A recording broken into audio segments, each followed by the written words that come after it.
ಅವು ಹುಟ್ಟುತ್ತಾರಲ್ಲ ಪರ್ಮನೆಂಟ್ ಆಗಿ, ತಾಯಿಯ ಕರಳು ಕಟ್ಟಾದ ತಕ್ಷಣ ಒಂದು ಪ್ರಿಂಟ್ಔಟ್ ಬರುತ್ತಲ್ಲ, ಅದು ಪರ್ಮನೆಂಟ್, ಅದು ಬದಲಾಗಲ್ಲ. ನಾವು ವಿವಾಹ ಸಂದರ್ಭದಲ್ಲಿ ನೋಡೋದು ಆ ಕುಂಡಲಿಯ. ನನ್ನ ಮಗಳು ಡೈಲಿ ಫೋನ್ ಮಾಡ್ತಾಳೆ, ಅಮ್ಮ ಏನು ಅಂತ ಮದುವೆ ಮಾಡಿದೆ, ನಾನು ಯಾಕೆ ಇದಕ್ಕೆ ತಳ್ಳಿದೆ, ನಾನು ಯಾಕೆ ಇವ್ರು ಕೊಟ್ಟು ಮದುವೆ ಮಾಡಿದೆ. ಏನಮ್ಮ ಅಂದ್ರೆ, ಏನ್ ನನ್ನ ಮನೇಲಿ ಕೂಡಕ್ಕೆ ಹೋಗ್ಬಿಡ್ತಾರೆ, ಒಂದು ವಾರ ಇದಕ್ಕೆ ಕರ್ಕೊಂಡು ಹೋಗಲ್ಲ, ಅಲ್ಲಿ ಕರ್ಕೊಂಡು ಹೋಗಲ್ಲ, ನನಗೆ ಇಲ್ಲಿ ಬಂಧನ ಆಗಿದೆ, ನಾನು ಬಂದ್ಬಿಡ್ತೀನಿ, ಕರ್ಸ್ಕೊಂಡ್ಬಿಡು. ಕೆಲವರು ಬಂದು ಹೇಳೋದು, ಸರ್ ಗಣಕೂಟ 32 ಬಂದಿತ್ತು ಮಾಡಿದ್ವಿ, 35 ಬಂದಿತ್ತು ಮಾಡಿದ್ವಿ, ಡಿವೋರ್ಸ್ ಯಾಕಾಯ್ತು. ಹುಡುಗಿ ಕುಂಡ್ಲಿ ನೋಡಿದ ಕೂಡಲೇ ಹೀಗೆ ಧಾರಾಳ ಖರ್ಚಿಗಳು, ಸ್ವಲ್ಪ ಅಲಂಕಾರ ಪ್ರಿಯಳು, ಸ್ವಲ್ಪ ಮನರಂಜನಾ ಪ್ರಿಯಳು, ಕಲಾ ಪ್ರಿಯಳು ಅಂತ ಒಂದು ಪಿಕ್ಚರ್ಸ್.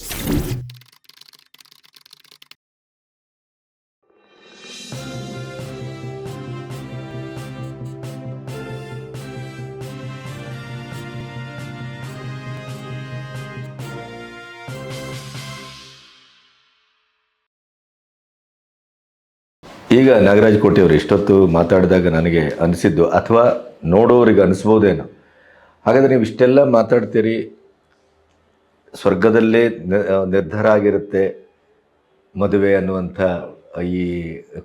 ಈ ಗಂಡು ಹೆಣ್ಣಿನ ಕೂಟದ ಸಂಬಂಧ, ಮತ್ತೆ ನೀವು ಇಲ್ಲಿ ಹೇಳ್ತೀರಿ ಅಥವಾ ಪೂರ್ವಜನ್ಮದ ಆಗ್ಬೋದು, ಅಥವಾ ಜನ್ಮತಃ ಈ ಜನ್ಮ ನಾವೇನು ತಾಳ್ತೇವೋ ಆವಾಗಲೇ ಈ ಜನ್ಮದ ಎಲ್ಲ ಅಂಗೋಪಾಂಗಗಳು, ಎಲ್ಲ ಅವಸ್ಥೆಗಳು, ಎಲ್ಲ ನಿರ್ಧಾರಗಳು ಆಗಿರ್ತವೆ, ನಮಗದು ಗೊತ್ತಿರೋದಿಲ್ಲ ಅಷ್ಟೇ ಅನ್ನುವಂಥ ಒಂದು ಒಂದು ಒಂದು ಏನು ವೇಗ ಆದಂಥ ಒಂದು ತೀರ್ಮಾನ. ಆದರೆ ನೀವು ಲೌಕಿಕದಲ್ಲಿ ಹೇಳ್ತೀರಿ, ಮದುವೆ ಆಗೋ ಅವಸರ ಮಾಡಿಬಿಡಿ, ಅಥವಾ ನೀವು ಗಂಡು ಹೆಣ್ಣಿನ ಮಾತುಕತೆ ಮಾಡದೆ ಅವರೇ ತೀರ್ಮಾನ ತಗೊಳ್ಳಿಕ್ಕೆ ತೊಂದರೆ ಆಗುತ್ತೆ. ಈ ಗೊಂದಲಗಳು ಹೇಗೆ? ತೀರ್ಮಾನ ಆಗಿದೆ, ಆದರೆ ತೀರ್ಮಾನ ತಗೊಳ್ಳೋಕೆ ಎಚ್ಚರ ಅಂತೀರಿ. ಇದ್ರ ಬಗ್ಗೆ ಸ್ವಲ್ಪ ಅಂದ್ರೆ ನಾನು ಹೇಳೋದು, ನಾವು ಒಂದು ತೀರ್ಮಾನಕ್ಕೆ ಬಂದಿದ್ದೇವೆ, ಮದುವೆ ಅನ್ನೋದು ಈ ಜನ್ಮದ ತೀರ್ಮಾನ ಅಲ್ಲ. ಇದು ಪೂರ್ವಾಶ್ರಮದಲ್ಲಿ, ಪೂರ್ವಜನ್ಮದಲ್ಲಿ, ಪೂರ್ವಾವಸ್ಥೆಯಲ್ಲಿ ತೀರ್ಮಾನ ಆಗಿದೆ. ನಾವು ಇಲ್ಲಿ ಜಾತ್ರೆಗೆ ಹೋಗಿದ್ದೇವೆ, ಸಾವಿರಾರು ಜನ ಇದ್ದಾರೆ, ಅಲ್ಲಿ ನಿಮ್ಮವರು ಇದ್ದಾರೆ, ನಮಗೆ ಗೊತ್ತಿದೆ ಅದು ಆಲ್ರೆಡಿ. ನಿಮ್ಮ ಒಟ್ಟಿಗೆ ಬದುಕಲಿಕ್ಕೆ ಬಂದವರು ಇದ್ದಾರೆ, ಆದರೆ ನಮಗೆ ಗೊತ್ತಿಲ್ಲ. ನಾವು ಹುಡುಕಾಟ ನಡೆಸಬೇಕು. ಈ ಹುಡುಕಾಟಕ್ಕೆ ಬೇರೆ ಬೇರೆ ವಿಧಾನಗಳಿದೆ ಅಂತ ನೀವು ಹೇಳ್ತಾ ಇದ್ದೀರಿ. ಈಗ ಅಲ್ಲಿ ಯಾರೋ ಒಬ್ಬರು ಬಂದಾಗ ನೀವು ಅವರನ್ನೇ ಮಾತುಕತೆ ಬಿಟ್ಟು ಅವರನ್ನೇ ಆಯ್ಕೆಗೆ ಬಿಟ್ಟಾಗ ಈ ಹುಡುಕಾಟದಲ್ಲಿ ತೊಂದರೆ ಆಗ್ತದೆ. ನೀವು ಹಿರಿಯರನ್ನ ಸಹಕಾರ ತಗೊಳ್ಳಿ, ಹಿರಿಯರನ್ನ ಸಮ್ಮುಖದಲ್ಲಿ ಇಟ್ಕೊಳ್ಳಿ, ಈ ಥರ ಚರ್ಚೆ ಆಗ್ತಾ ಇದೆ. ಇಲ್ಲಿ ನನಗೆ ಗೊಂದಲ, ಅದು ನೋಡೋರಿಗೂ ಇರ್ಬೋದು ಅಂತ. ತೀರ್ಮಾನ ಆಗಿದೆ, ಆದ್ರೆ ಇಲ್ಲಿ ತೀರ್ಮಾನಕ್ಕೆ ನೀವು ಹಾಗೆ ಮಾಡಬೇಡಿ, ಹೀಗೆ ಮಾಡಬೇಡಿ ಅಂತ ಹೇಳ್ತೀನಿ. 50% ತೀರ್ಮಾನ ಈಗ ನಿಮ್ ಕೈಲಿರತ್ತೆ ಅಂತ. ಸರಿ, ಅಲ್ಲ ಅದಕ್ಕೊಂದು ಕ್ಲಾರಿಫಿಕೇಶನ್ ಕೊಟ್ಬಿಡಿ ಅಂತ ಹೇಳಿದ್ರೆ. ಈಗ ಈ ಹುಡುಗನೇ ಈ ಹುಡುಗಿಗೆ ಜೋಡಿ ಅಂತ, ಅದು ಪೂರ್ವ ಜನ್ಮದಲ್ಲಾಗಿದೆಯೋ ಅಥವಾ ಸ್ವರ್ಗದಲ್ಲಾಗಿದೆಯೋ ಬೇರೆ. ನಿಮಗೊಂದಿಷ್ಟು ತೀರ್ಮಾನಗಳನ್ನ ದೇವ್ರು ಬಿಟ್ಟಿದ್ದಾನೆ.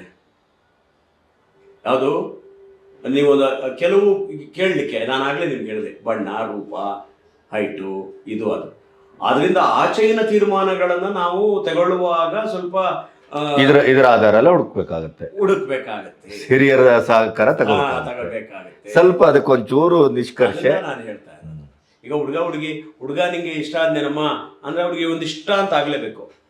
ಅದೊಂದು ಇದು ಮನಸ್ಸಿನ ಅಲ್ಲ. ನಾವೀಗ ಅದಕ್ಕೆ ಹಾಗೆ ನೋಡ್ಲಿಕ್ಕೆ ಹೋದ್ರೆ ನಿಮ್ಮ ಸಿನಿಮಾದ ಒಳಗಿನ ಸಂಬಂಧವನ್ನು ಅಥವಾ ಇವತ್ತಿನ ವರ್ತಮಾನದಲ್ಲಿ, ಈಗ ನಮ್ಮಲ್ಲಿ ಮೊನ್ನೆ ಯುವ MP ಮದುವೆ ಆದ, ಹೌದು ಅಲ್ವಾ?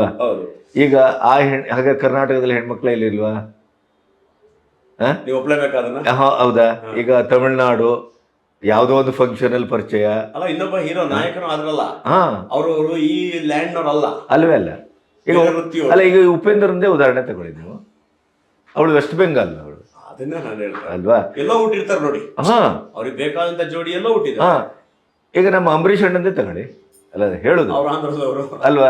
ಅಂದ್ರೆ ಹೀಗೆ ಮದುವೆ ಅನ್ನೋದು ಪೂರ್ವದಲ್ಲಿ ತೀರ್ಮಾನ ಆಗಿದೆ ಅನ್ನೋದಕ್ಕೆ ಇವೆಲ್ಲ ಉದಾಹರಣೆಗಳು. ಮುಂದುವರಿಸಿ. ಆಗ್ಲೇ ನೀವು ಹೇಳಿದ್ರೆ ಗಣಕೂಟಕ್ಕಿಂತ ಮನಕೂಟ ಬಹಳ ಮುಖ್ಯ. ಹೌದು. ಯಾಕೆ ಮಾತು ಹೇಳ್ತೀನಿ ಅಂತಂದ್ರೆ, ಈಗ ವಿಷಯ ಯಾವುದೋ ಕಾರಣ ಕೋರ್ಟ್ಗೆ ಹೋಯ್ತು ದಾಂಪತ್ಯದ್ದು.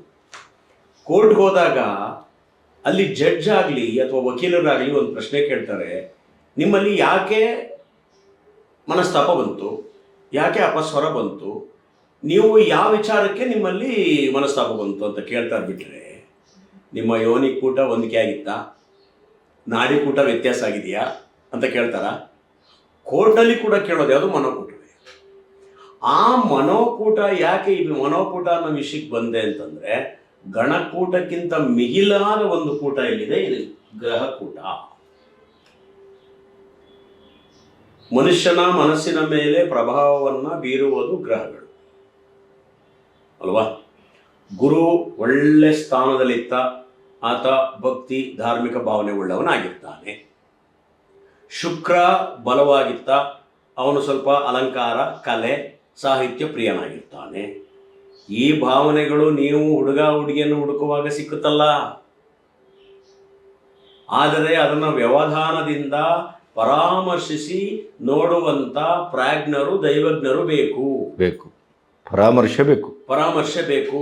ಇಲ್ಲೇನಾಗತ್ತೆ ಅಂದ್ರೆ, ನನಗೆ ಹೇಳೋ ಪ್ರಕಾರ ಕೆಲವರು ಬಂದು ಹೇಳೋದು, ಸರ್ ಗಣಕೂಟ 32 ಬಂದಿತ್ತು ಮಾಡಿದ್ವಿ, 35 ಬಂದಿತ್ತು ಮಾಡಿದ್ವಿ, ಡಿವೋರ್ಸ್ ಯಾಕಾಯ್ತು? 35 ಹೈಯೆಸ್ಟ್ ಗುಣ ಅಲ್ಲ ಗಣಕೂಟ, ಯಾಕಾಯ್ತು ಅಂದ್ರೆ ತುಂಬಾ ಡೀಪಾಗಿ ಇಳಿದು ಪರಾಮರ್ಶಿಸಿಲ್ಲ ಅನ್ನೋ ಒಂದು ವರದಿಯನ್ನು ಅದು ಸೂಚಿಸ್ತದೆ. ಅದ್ರ ಪ್ರಕಾರ ನಾವು ವೀಕ್ಷಕರಿಗೆ ಒಂದಿಷ್ಟು ಮಾಹಿತಿ ಕೊಡುವ. ಯಾವಾಗಂದ್ರೆ 36 ಬಂತು, ಯೋನಿಕೂಟ, ಅವರು ಎಮ್ಮೆ, ಇವರು ಹುಲಿ, ಅವರು ಆಡು, ಇವರು ಹಸು, ಇದು ಆದಿನಾಡಿ, ಅಂತ್ಯನಾಡಿ, ಮಧ್ಯನಾಡಿ, ಇದು ರಾಕ್ಷಸಗಣ, ಇದು ದೇವಗಣ, ಇದು ಮನುಷ್ಯಗಣ. ಅದನ್ನು ಹೊರತುಪಡಿಸಿ ಅದರ ಜೊತೆಗೂ ಕೂಡ ಇದನ್ನು ನೋಡಬೇಕು ಅಂತ ಒಂದಿಷ್ಟು ವೀಕ್ಷಕರಿಗೆ ತಿಳಿಸಿ ಹೇಳುವ ಪ್ರಯತ್ನ ಮಾಡಬೇಕು. ಆಮೇಲೆ ಮುಂದೆ ನೀವು ಈಗೆಲ್ಲ ಏನು ಹೇಳಿದ್ರಲ್ಲ, ಮನುಷ್ಯಗಣ, ರಾಕ್ಷಸಗಣ, ಅದ್ರ ಬಗ್ಗೆ ಮುಂದಿನ ವಿವರಗಳು ಬೇಕು ಇದೆ. ಅದಕ್ಕೆ ಮುಂದೆ ಬರುತ್ತವೆಲ್ಲ ಅದು. ಈಗ ನೋಡಿ, ಇದು ನಮ್ಮ ಇದಕ್ಕೆ ಭಚಕ್ರ ಅಂತಾನು ಕರಿತೀವಿ, ರಾಶಿ ಚಕ್ರ ಅಂತಾನು ಕರಿತೀವಿ. ಮೇಷರಾಶಿಯಿಂದ ಪ್ರಾರಂಭವಾಗ್ತದೆ. ಮೇಷ, ಈ ರಾಶಿಗೆ ಅಧಿಪತಿ ಕುಜ, ವೃಷಭ ರಾಶಿಗೆ ಅಧಿಪತಿ ಶುಕ್ರ, ಮಿಥುನ ರಾಶಿಗೆ ಅಧಿಪತಿ ಬುಧ, ಕಟಕ ರಾಶಿಯ ಅಧಿಪತಿ ಚಂದ್ರ, ಸಿಂಹ ರಾಶಿಯ ಅಧಿಪತಿ ರವಿ, ಕನ್ಯಾ ರಾಶಿಯ ಅಧಿಪತಿ ಬುಧ, ತುಲಾ ರಾಶಿಯ ಅಧಿಪತಿ ಶುಕ್ರ, ವೃಶ್ಚಿಕ ರಾಶಿಯ ಅಧಿಪತಿ ಕುಜ, ಧನುಸು ರಾಶಿಯ ಅಧಿಪತಿ ಗುರು, ಮಕರ ರಾಶಿಯ ಅಧಿಪತಿ ಶನಿ, ಕುಂಭ ರಾಶಿಯ ಅಧಿಪತಿ ಶನಿ, ಮೀನ ರಾಶಿಯ ಅಧಿಪತಿ ಗುರು. ಇಲ್ಲೊಂದು ಗಮನಿಸಬೇಕು, ಕೆಲವು ಗ್ರಹಗಳಿಗೆ 2 ಮನೆ ಸಿಗ್ತದೆ, 2 ಗ್ರಹಗಳಿಗೆ ಒಂದೇ ಮನೆ ಸಿಕ್ಕುತ್ತೆ. ಅಂದ್ರೆ ಚಂದ್ರ ಮತ್ತೆ ರವಿ. ಬುಧ ಗ್ರಹಕ್ಕೆ 2 ಸ್ಥಾನ, ವೃಷಭಕ್ಕೆ 2 ಸ್ಥಾನ, ಕುಜನಿಗೆ 2 ಸ್ಥಾನ, ಗುರುವಿಗೆ 2 ಸ್ಥಾನ. ಇದನ್ನ ಮುಂಚೆನೇ ಯಾಕೆ ತಿಳಿಸ್ತಾ ಇದ್ದೀನಿ ವೀಕ್ಷಕರಿಗೆ ಅಂದ್ರೆ, ಮುಂದೆ ಬೇರೆ ಈ ಯಾವ ಗ್ರಹಗಳು ಎಲ್ಲಿದ್ರೆ ದೋಷ ಅನ್ನೋದು ವಿವರ ಬರುತ್ತೆ ನೆಕ್ಸ್ಟ್. ಅದಕ್ಕೆ ಫಸ್ಟ್ ತಿಳ್ಕೊಂಡಿರ್ಬೇಕು ಯಾವ್ಯಾವ ಗ್ರಹಗಳದ್ದು ಸ್ವಂತ ಮನೆ ಯಾವುದು. ಇದು ಸಂಚಾರ ಆಗುತ್ತೆ, ಅದಾದ್ಮೇಲೆ ಗೋಚಾರ. ಕುಜ ಒಂದು ಮನೇಲಿ 45 ಡೇಸ್ ಇರುತ್ತೆ, ಆಮೇಲೆ ಮುಂದಕ್ಕೆ ಹೋಗುತ್ತೆ. ಶುಕ್ರ 40 ಡೇಸ್ ಇರುತ್ತೆ. ಬುಧ 30 ದಿನ ಇರುತ್ತೆ ಒಂದು ರಾಶಿಯಲ್ಲಿ ಗೋಚಾರದಲ್ಲಿ. ಅಂದ್ರೆ ಪರ್ಮನೆಂಟ್ ಆಗಿ ಹುಟ್ಟಿದ್ರಲ್ಲಿ ಅಲ್ಲೇ ಇರುತ್ತೆ. ನಾನು ಹೇಳಿರೋದು ಗೋಚಾರ ಭವಿಷ್ಯದಲ್ಲಿ ಆ ಮೂಮೆಂಟ್ ಇದೆಯಲ್ಲ. ಈಗ ಫಾರ್ ಎಕ್ಸಾಂಪಲ್ ನಾವು ಇದನ್ನು ಜ್ಞಾಪಿಸ್ಕೋಬಹುದು. ನೀವು ಅಕ್ವೇರಿಯಂ ಒಳಗಡೆ 9 ಮೀನುಗಳು, ಅಕ್ವೇರಿಯಂ 9 ಮೀನು ಬಿಟ್ಬಿಟ್ಟು ನೋಡ್ತಾ ಕೂತ್ರೆ ಅವು ಹೆಂಗಾಗುತ್ತೆ, ಒಂದು ಇಲ್ಲಿ ಬರುತ್ತೆ, ಒಂದು ಅಲ್ಲಿ ಬರುತ್ತೆ, ಹಿಂಗೆ ಬರುತ್ತೆ. ಒಂದೊಂದ್ಸರಿ 3 ಒಂದೇ ಕಡೆ ಬರುತ್ತೆ. ಆಗ 3 ಗ್ರಹ ಒಂದು ಕಡೆ ಬರುತ್ತೆ. ಇಲ್ಲೊಂದೆಲ್ಲೋ ಇರುತ್ತೆ, ಗ್ರಹಗಳೆಲ್ಲ ಇರ್ತವೆ. ಇಲ್ಲಿ ಎಲ್ಲ ಒಂದೇ ಕಡೆ ಇರುತ್ತೆ. ಒಂದೊಂದ್ಸರಿ ಒಂದು ಮನೆಯಲ್ಲಿ 6 ಗ್ರಹ ಕೂತಿರುತ್ತೆ. ಈ ರೀತಿ ಒಂದು ನಮಗೆ ಅಕ್ವೇರಿಯಂ ಕಲ್ಪನೆ ಬೇಕು. ಹಾಗಾಗಿ ಈ ಎಲ್ಲವೂ ಸಂಚಾರ ಆಗ್ತಾ ಇರ್ತದೆ ಗೋಚಾರದಲ್ಲಿ. ಅವ್ರು ಹುಟ್ಟುತ್ತಾರಲ್ಲ ಪರ್ಮನೆಂಟ್ ಆಗಿ, ತಾಯಿಯ ಕರಳು ಕಟ್ಟಾದ ತಕ್ಷಣ ಒಂದು ಪ್ರಿಂಟ್ಔಟ್ ಬರುತ್ತಲ್ಲ, ಅದು ಪರ್ಮನೆಂಟ್, ಅದು ಬದಲಾಗಲ್ಲ. ನಾವು ವಿವಾಹ ಸಂದರ್ಭದಲ್ಲಿ ನೋಡೋದು ಆ ಕುಂಡಲಿಯನ್ನು. ಗೋಚಾರ ನೋಡುವುದು ಯಾವಾಗ ಅಂದ್ರೆ, ಈ ಸಂದರ್ಭದಲ್ಲಿ ಮದುವೆ ಆಗ್ತಿರೋದು ಸರಿಯಾಗಿದೆಯಾ, ಅದಕ್ಕೆ ಗೋಚಾರ.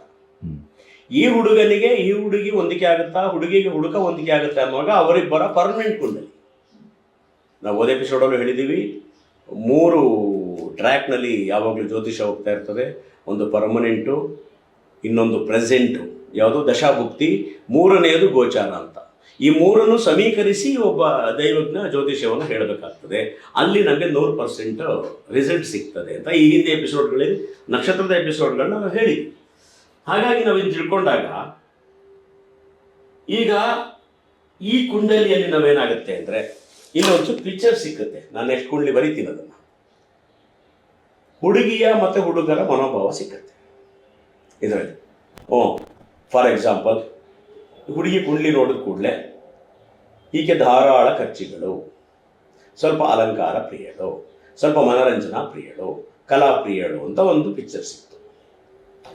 ಅದ್ರ ಜೊತೆ ಒಂದು ಹುಡುಗನ್ ತಂದಿರ್ತಾನೆ, ತುಂಬ ಸರಳ, ಸ್ವಲ್ಪ ವೈರಾಗ್ಯ ಭಾವ ಇರ್ತಕ್ಕಂಥ ವ್ಯಕ್ತಿ. ಈ ಆಡಂಬರಗಳು, ಕಲರ್ಫುಲ್ ಎಲ್ಲ ಇಷ್ಟ ಆಗಲ್ಲ. ಇವೆರಡು ಕುಂಡ್ಲಿ ಕ್ಯಾರೆಕ್ಟರು. ಗಣಕೂಟ ಮಾತ್ರ 35 ಬಂತು.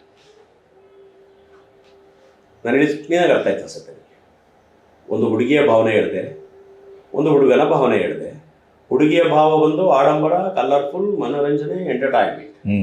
ಹುಡುಗ ವೈರಾಗ್ಯ, ಏನು ಬೇಡ, ಸಿಂಪ್ಲಿಸಿಟಿ, ಸರಳತೆ, ಧಾರ್ಮಿಕ.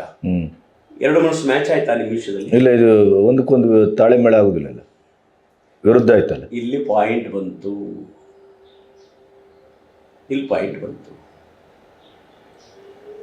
ಗಣಕೂಟ ನೋಡಿದ್ವಿ, ಅದೀಗ ಆ ನಾಡಿ, ಈ ನಾಡಿ, ಮಧ್ಯ ನಾಡಿ ಎಲ್ಲ ಸೂಪರು, ಪ್ರಾಣಿ ಸೂಪರು, ಜಿಂಕೆ ಮತ್ತು ಹಸು ಎಲ್ಲ ಓಕೆ. ಗಣಕೂಟ ಲೆಕ್ಕ ಹಾಕಿದ್ವಿ, 20 ಎಲ್ಲ ಸೇರಿ ಒಂದು 35 ಬಂತು, ಮದುವೆ ಮಾಡ್ಬೋದು. ಈ ಭಾವನೆಯನ್ನ ಯಾರು ಸ್ವಭಾವನೇ ಮಿಸ್ ಮ್ಯಾಚ್ ಆಗ್ಬಿಟ್ರೆ ಮತ್ತೆ ಅದು ಡೈವರ್ಸ್ ಆಗದೆ ಇನ್ನೇನಾಗುತ್ತೆ? ಇಲ್ಲಿ ಬಹಳ ಮುಖ್ಯ.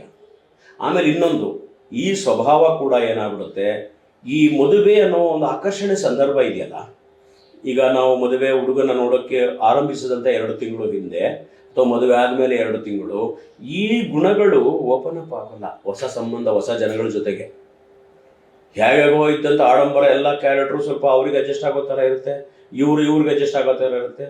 ಅದು ದೀರ್ಘವಾಗಿ ಸಂಸಾರ ಆರಂಭಿಸಿದ ನಂತರದಲ್ಲಿ 1 ವರ್ಷ 2 ವರ್ಷದಲ್ಲಿ ಒರಿಜಿನಲ್ ಕ್ಯಾರೆಕ್ಟರ್ಗಳು ಓಪನ್ ಆಗುತ್ತೆ. ಹೌದೌದು. ಈಗ ನೋಡಿ, ನಿಮ್ಗೊಬ್ಬ ಆತ್ಮೀಯ ಸ್ನೇಹಿತರಿರ್ತಾರೆ, ಒಂದು 40 ವರ್ಷದ ಸ್ನೇಹಿತರು ಅಥವಾ 30 ವರ್ಷದ, ಅವರು ನಿಮಗೆ ಸೂಕ್ತವಾದ ಸ್ನೇಹಿತ ಈತ ನನಗೆ ಅನಿಸೋದಕ್ಕೆ ನಿಮ್ಗೆ 5 ವರ್ಷ ಆಗಿರುತ್ತೆ. ಹೌದಪ್ಪ. ನಿಮ್ಗೆ 3 ತಿಂಗಳಲ್ಲಿ 6 ತಿಂಗಳಲ್ಲಿ ಒಬ್ಬ ಸ್ನೇಹಿತನ ಅಳಿಕ್ ಸಾಧ್ಯ ಇಲ್ಲ ಅಲ್ವಾ? ಗಂಡ ಹೆಂಡತಿ ಕೂಡ ಸೇಮ್.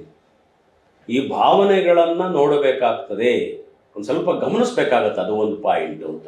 ಇದಕ್ಕೊಂದು ಉದಾಹರಣೆ ಕೊಡ್ತೀನಿ. ನನ್ನ ಹತ್ರ ಒಬ್ರು ಬರ್ತಾರೆ, ಹುಡುಗ ಹುಡುಗಿ ಮದುವೆ ಮಾಡಿ ಕಳಿಸಿದ್ವಿ, ಅಮೆರಿಕಾಲಿದ್ದಾರೆ. ಸರಿ, ಅಮೆರಿಕಾಲಿದ್ದಾರೆ. ನನ್ನ ಮಗಳು ಡೈಲಿ ಫೋನ್ ಮಾಡ್ತಾಳೆ, ಅಮ್ಮ ಏನು ಅಂತ ಮದುವೆ ಮಾಡಿದೆ, ನಾನು ಯಾಕೆ ಇದಕ್ಕೆ ತಳ್ಳಿದೆ, ನಾನು ಯಾಕೆ ಇವ್ರು ಕೊಟ್ಟು ಮದುವೆ ಮಾಡಿದೆ, ಏನಮ್ಮ ಅಂದರೆ, ಏನು ನನ್ನ ಮನೇಲಿ ಕೂಡಕ್ಕೆ ಹೋಗ್ಬಿಡ್ತಾರೆ, 1 ವಾರ ಇದಕ್ಕೆ ಕರ್ಕೊಂಡು ಹೋಗಲ್ಲ, ಅಲ್ಲಿ ಕರ್ಕೊಂಡು ಹೋಗಲ್ಲ, ಅಲ್ಲಿಗೆ ಬಾ ಅಂದರೆ ಬರಲ್ಲ, ನನಗೆ ವರ್ಕ್ ಅಂತಾರೆ, ನನಗೆ ಮನೆಯೊಳಗೆ ಎಷ್ಟಿರಲಿ, ನನಗೆ ಇಲ್ಲಿ ಬಂಧನ ಆಗಿದೆ, ನಾನು ಬಂದ್ಬಿಡ್ತೀನಿ, ಕರ್ಸ್ಕೊಂಬಿಡು.